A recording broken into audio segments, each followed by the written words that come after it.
जब हम किसी सब्जेक्ट के बारे में कुछ बताते हैं कि वह कैसा है, कौन है, कहाँ है, तब हम be verb is, am, are का यूज करते हैं। तो चलिए आइए इस वीडियो में हम देखते हैं कि इज, एम, आर का यूज करके सब्जेक्ट की लोकेशन या फिर उसकी कंडीशन या फिर उसकी आइडेंटिटी से रिलेटेड सेंटेंसेस कैसे बनाते हैं।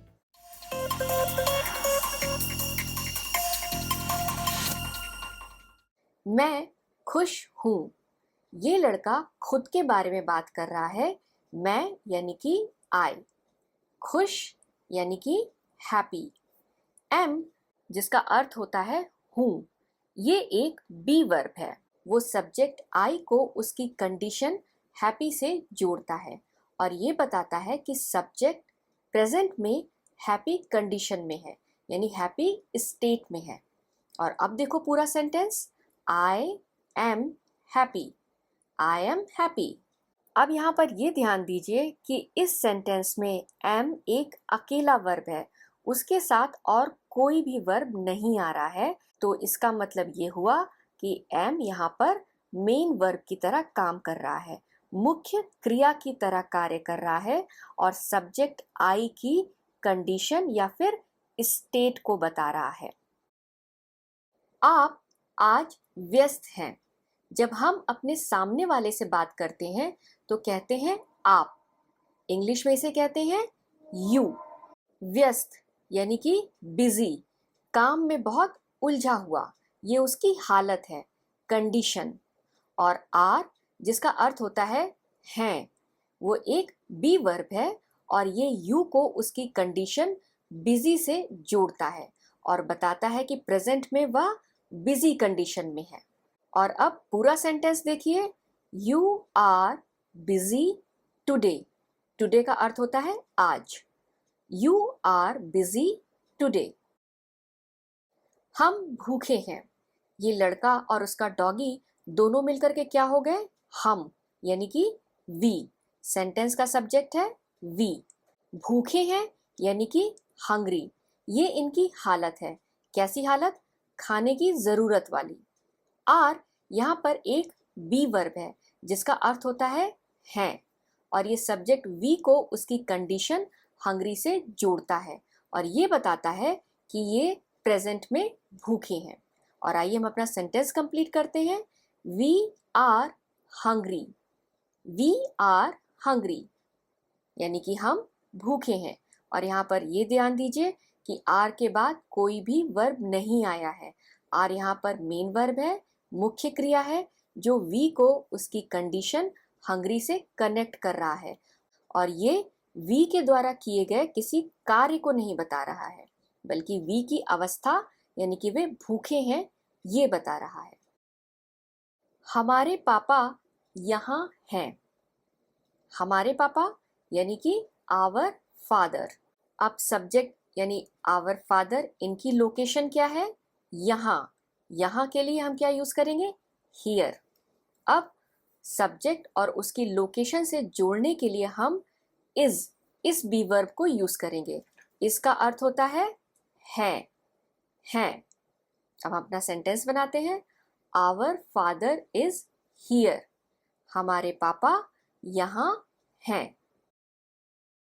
मेरी कार नीली है।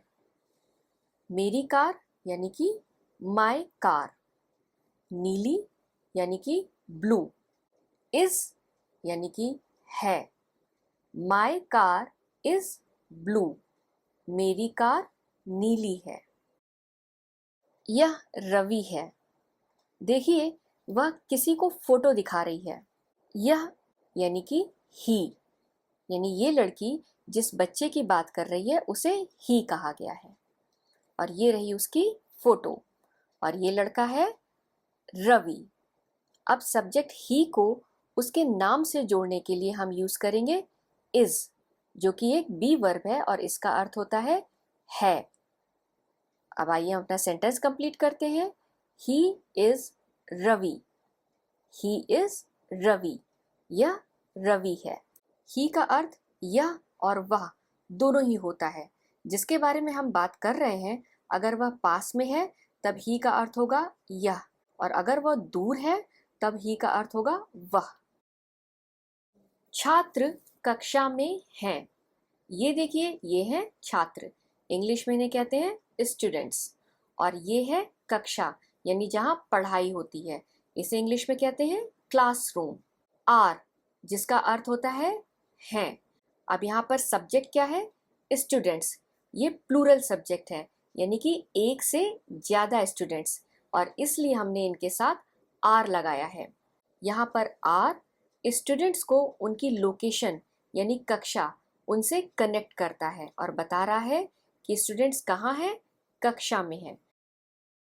The students are in the classroom. यह एक हाथी है। अब देखिए, ये एक जानवर है।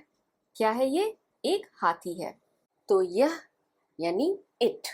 इंग्लिश में जब हम जानवर या कोई नॉन लिविंग चीज दिखाते हैं तब हम इट का इस्तेमाल करते हैं। तो हम यहाँ कहेंगे इट। और ये है एक हाथी, मतलब एलिफेंट।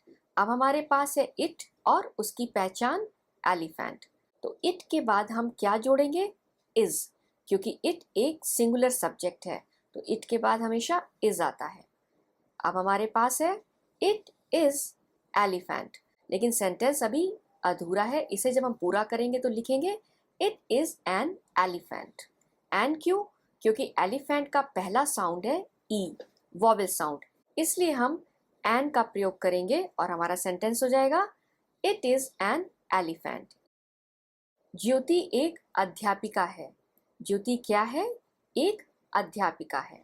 इसका क्या नाम है? ज्योति। अब यहाँ देखिए, ये कई टीचर्स हैं, मतलब कि ये एक प्रोफेशन है।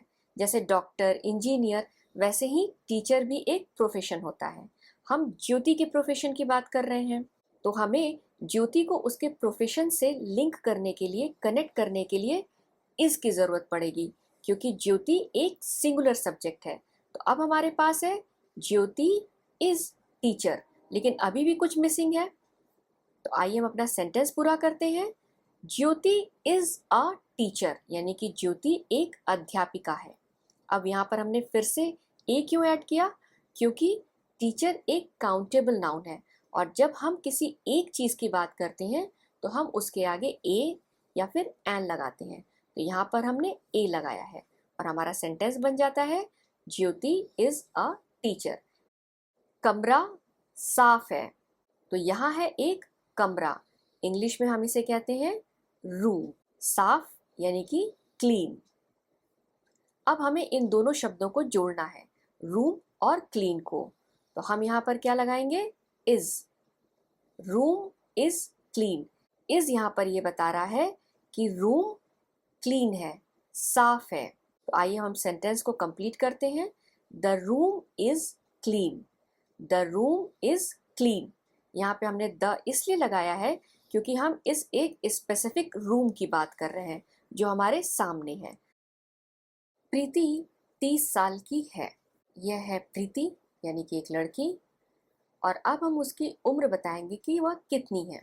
ये रहे उम्र के स्टेप्स, और ये रही उसकी उम्र 30 ईयर्स। इज, जिसका अर्थ होता है, और ये सब्जेक्ट को उसके बारे में इंफॉर्मेशन देने वाले शब्द से कनेक्ट कर रहा है। प्रीति इज 30 ईयर्स ओल्ड। हम भारतीय हैं। हम यानी कि वी। भारतीय यानी कि इंडियन। आर, जिसका अर्थ होता है हैं, वह सब्जेक्ट वी को उसकी नेशनलिटी यानी उसकी राष्ट्रीयता से कनेक्ट कर रहा है। We are Indians. We are Indians.